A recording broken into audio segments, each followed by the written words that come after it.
Sa isang tahimik but make it chismis-friendly na kapitbahayan sa Amerika, biglang may teen girl na tumakbong palabas ng bahay nila. Humahangos, parang may nakita siyang multong hindi nagbayad ng kuryente. Tumigil siya sa gitna ng kalsada na parang naligaw ang kaluluwa. Lumapit ang isang kapitbahay. "Iha, okay ka lang? May nakita ka bang opossum na may baril?" Ngumiti siya ng pilit. "Ayos lang po ako." Tapos bigla siyang tumakbo pabalik ng bahay. Ini-ignore yung tatay niya na abala sa pag-check kung sale na ba sa Amazon. Pero hindi pa tapos, lumabas ulit siya. Sumakay sa kotse, nag-drive parang late sa prom. Nakapunta siya sa beach tapos may tawag ng tatay niya. Ang drama pa niya, "Love you, Tay." Parang last message na to. Parang teleserye pero walang commercial break. Kinabukasan, ayun, headline, teen found dead, parang pinagpalit-palit ng chiropractor. Bali-bali ang buto, pero huwag tayo maging sad, may kwento pa. Cut to, sinehan sa mall. Magjowa, si Jay at si Hu. Habang naghihintay ng sine, nagmo-moment lang sila, observation mode, parang undercover sa FBI. Sabi bigla ni Hu, "Uy Jay, tingnan mo yung babaeng nakadilaw sa likod." Sagot naman ni Jay, "Wala naman, niloloko mo na naman ako, no?" Bigla sabi ni Hu, alis na tayo." Si Jay, suspicious, "Ex mo yan, no?" Sagot ni Hu, "Hindi masama lang pakiramdam ko." "Oo na, sige." Habang kumakain sila after, may creepy stranger na papalapit pero deadma sila kasi mas busy sila sa french fries. Ang gabing sumunod, nag-date sila sa beach. May palakpakan, uminit ang eksena, at naganuhan sila sa kotse. First time daw ni Jay, congrats I guess. Pero pagdating ng afterglow, habang si Jay nagkukwento ng nakatalikod, biglang si Hu may pa-chloroform. Parang DIY kidnap tutorial. Nagising si Jay nakatali sa upuan, nasa abandonadong building, walang tapalodo. Pero hindi man lang tinakpan ni Hu, grabe talaga, walang hiya. Sabi ni Hu parang nagpapasalang ng group project. "May ipinasa sa akin, ipinasa ko sa'yo at lalabas yan sa mga tao na parang updated version ng multo." Susundan ka niya. "Kailangan mo ring ipasa sa iba. Alam mo na kung paano." Tanong ni Jay, "Ano to, cursed STD?" Tapos may papalapit na walang tapalodo na babae, slow motion. Sabi ni Hu, "Pinakita ko lang para maniwala ka. Tara na, mabagal tumaglakad." Tumakas sila, nakauwi si Jay, tapos iniwan siya ni Hu sa gitna ng kalsada parang Uber driver na walang tip. Nakita siya ng kapatid niyang si Kelly at barkada nito. Siyempre rescue agad, tawag pulis. Labas lahat ng tsismosa. "Ay Diyos ko, may nangyari na naman. Magre-ring doorbell camera ko sana." Jay explains, "Alam ko bahay niya. Hindi pa ako nakakapunta pero alam ko address." Narinig ng pulis, okay, sounds legit. Inispeksyon ng pulis yung building, wala kahit anino ni. Pati upuan lang na pinagtalian kay Jay tsaka bag niya. Si Hu? Houdini. Eventually nalaman nila na fake name si Hu. Hindi mahuhuli, parang ex na ghoster. Pag-uwi ni Jay, depressed. Di kumakain, di lumalabas ng kwarto. Pag nasa banyo, tinititigan niya sarili sa salamin, hoping for answers, pero wala naman, kundi eye bags. May tumama sa bintana ay bola lang ng batang kapitbahay. Huwag kakabahan, bata lang yun na walang etiquette. Back to school. Sa klase, may nakita si Jay na matandang babae naka-hospital gown papalapit. Mga estudyante chatting. Si ay nagsusulat. Tanong ni Jay, Guys, wala ba talagang nakakakita?" Takbo si Jay palabas. Nakita siya ni Greg sa hallway pero baka inakalang may bigla ang quiz kaya nagpanik. Tumakbo si Jay papunta sa tindahan kung saan nagtatrabaho. Si Kelly at si Paul na may crush sa kanya halata. Sabi ni Paul, "Ay sorry, hindi ako naniniwala sa multo, pero sige, bantayan kita." Sumama pa si Yara para fairness sa gabing yon. Hindi makatulog si Jay. So nanood muna sila ni Paul ng TV. Nagkwentuhan pa tungkol sa childhood. First kiss nila pala ang isa't isa. Uy, throwback.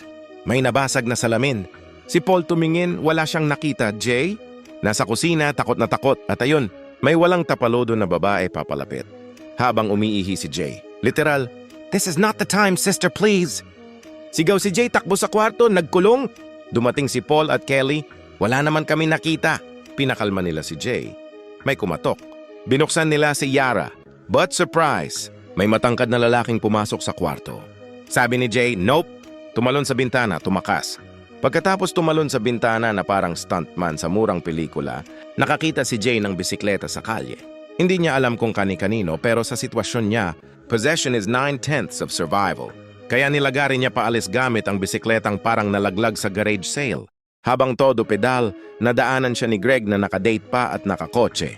Si Jay naman, naka-BMX na parang bata sa 90s. Sabi ni Greg, "Uy, si Jay, yun ha? Bakit parang hinahabol ng tuition fee?" Nang medyo malayo na siya, umupo si Jay sa swing parang bata sa playground na may pinagdadaanan. Nag-scan siya ng paligid, hala, kinakabahan, baka meron na namang pahubad edition ng multo. May paparating, kinakabahan siya, pero friends lang pala. Si Kelly nagmadaling lumapit at biglang niyakap siya na parang OFW na kararating. "Hoy, wag mo kami tinatakot ng ganyan!" Dumating din si Greg, kaya nag-group meeting sila on the spot, parang emergency PTA meeting for ghosts. Doon napagpasyahan ni Jay, "Kailangan ko hanapin si Who." At si Greg naman, "Sige, tulungan kita. Pero sana hindi to scam." Kinabukasan, nilibot nila buong town, parang nagde-deliver ng flyers. Pagdating nila sa inuupahang bahay ni Who, Diyos ko po, may lata at bote sa bintana, DIY burglar alarm. May gamot sa cabinet, DIY stress support. At sa attic, si Jay sumilip sa butas. May lalaking naglalakad sa labas. Meanwhile, si Paul busy sa ibang bagay. Ay ano to? Maruruming magazine. At tissue. Ay Sa loob ng magazine, picture ni Who at ex niya. Naka-school jacket pa. So naghanap sila ng jacket owner sa school gamit ang sekretarya na parang NPC. Turns out si Who ay si Jeff. Jeff pala pangalan mo. Mas scary. Pumunta sila sa address ni Jeff. Pagdating nila, boom! Nanay ni Who lumabas. At kamukha nung walang tapalodo na sumusunod kay Jay kagabi. Biglang wika ni Jay, "Ay teka lang po tita." Pinaliwanag ni Who, "Kahit ikaw na sinusundan, kita ko pa rin sila. Kaya ipas mo na yan Jay, makipag-ano ka sa iba." Sagot ni Greg, "Ako? Hindi ako naniniwala dyan." Sabi ni Who, "Pag namatay ka, babalik sa akin. Pag namatay ako, babalik sa original owner. Parang cursed Netflix account." Humingi pa ng sorry si Who kasi nakuha niya lang daw nung nakipagpalakpakan siya sa iba. Nagpa-explain pa sana sila pero may dumaan na tao, nagulat sila. Pero kita rin daw ng iba, so hindi yon ang multo. Good news? Bad news? Ewan. Para mailayo si Jay sa mga humahabol, dinala sila ni Greg sa townhouse ng pamilya niya. Malayo sa city. Parang rest house pero may kasamang demonyong followers. Naglagay sila ulit ng lata sa bintana. DIY alarm sempre. Tapos kinuha ni Greg ang armas niya. Tinuruan si Jay. "Oh, ganito ka humawak." Hindi yan microphone. Habang nagpapahinga sila sa beach, kasi kahit haunted, kailangan mag-relax. May paparating na kamukha ni Yara. Si Greg nasa malayo, umiihi. Ang multo. Hawak buhok ni Jay. Sabi ni Jay, "Ay, hoy, teka!" Tanong ng kaibigan, "Bakit gumagalaw buhok mo?" Paul, "Palo, ang multo." Tulak kay Paul, lakas, may marka pa. Tumakbo sila, pumasok sa bodega. Sabi ni Jay, "Ayun na naman yung matangkad na lalaki. May kumalabog sa pinto. Nabutas na. Pero si Greg lang pala." Nag-check siya sa paligid pero wala siyang nakita. Classic unbeliever behavior. Sabi ni Jay, "Greg, may multo talaga." Sagot ni Greg, "Wala yan, biglang balik yung multo." Biglang sabi naman ni Jay, "Ay, heto na nga eh." Tumakbo siya palabas, nakasakay sa kotse ni Greg, drive ng drive. Paglingon niya may truck. Ay put.